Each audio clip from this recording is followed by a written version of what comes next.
Okay, good morning. And you're all, as Anne said, you're all very welcome. Today, the second meeting of the 2015 CITA Smarter Building Series. I suppose if there's anything that the message we want to get across here is that this series of events is all about sharing information and making available as much information as possible about PAS 1192 and Level 2 BIM.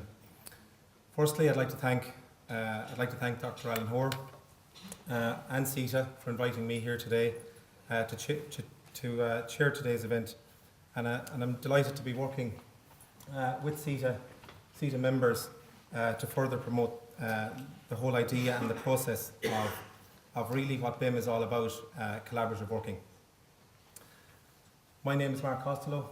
It says up there I'm a director with RPS, and I'm responsible in recent years, for the development of what we now know as BIM, both at an organisation and project level for RPS. And I manage a number of our larger UK and Irish projects in a BIM environment, and depending on clients' requirements, Level 2 BIM, or what we often refer to now as Level 2 Ready, depending on whether or not the requirement is there. Small bit about RPS. We're a large multidisciplinary company. We are in 125 countries. Closer to home, we have about 550 staff in Ireland at the moment. And we have integrated a BIM philosophy, a BIM way of delivering work across our core disciplines, including civil, mechanical, electrical, architecture, environment and others. And I suppose BIM for us was always going to be an integral part of how we deliver our projects in a large multidisciplinary organisation. We're acutely aware, as others, and there's other companies here, BAM and others, we're acutely aware of the challenges facing large and small, medium-sized companies in terms of moving into this new BIM space.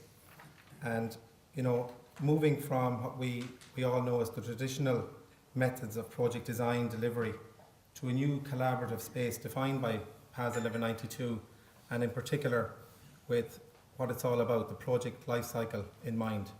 So starting with a means to an end.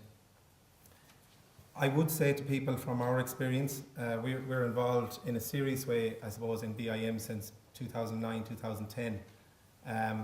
We thought we knew what BIM was. We found out very quickly we didn't.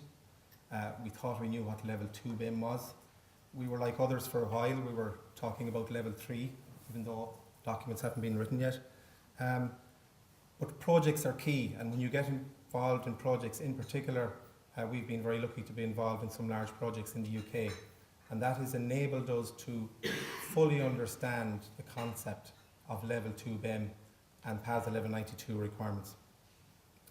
I would say to people, implementing this process will take time. It has taken us time. We went back, we got involved with universities, local universities, GMIT, others, implementing, and coming up with trying to be innovative in terms of, being involved in programmatic reviews, being involved in coming up with new educational programs that would allow us operate and deliver BIM at a high level. I would say if you adopt a top-down approach in your organisation, as we did, we got involved, we developed new strategies. We had to go back and look at creating new protocols, training programs, and in particular I would say pilot projects were key. We went back and we looked and we re-examined everything from our appraisal process, staff skills matrices, everything that would enable people to work at a new level. So, BIM being a process, and enabling our designers who had multiple years of experience but yet wouldn't necessarily have the skills to work in a new BIM environment. And I think that's the difference. I would say a word of caution, I would say be careful not to approach this by simply sending a small number of people, on software training alone, even though it is necessary. and there's a lot of new software we're hearing about. But I would say put in place the systems, protocols, and remembering that BIM is a process. This particular series of CITA events is designed to help and work with people here and others in Ireland to work through this process. And I would say that we're extremely lucky in Ireland to have, groups like CITA, RIAI, Engineers Ireland, ACEI, and members here today, groups like BAM and others, who understand the process and who are willing to give their time up and share that, understanding that this is the whole idea and the ethos behind PAS 1192 is a collaborative space. So I suppose with this in mind, the requirement to operate at level 2 BIM on projects in the UK by 2016, what we're actually seeing in Ireland at this stage is we're actually seeing organisations here, both public and private, in 2015, cherry picking some of the UK requirements and bringing them into the Irish market in 2015. And while this is great, I would say to companies here that you will run into difficulty responding to the requirements that will be in place of an EIR, which will be talked about here in detail today, and responding to the BIM supply chain assessment process, if you don't look at this as a process and a top-down approach.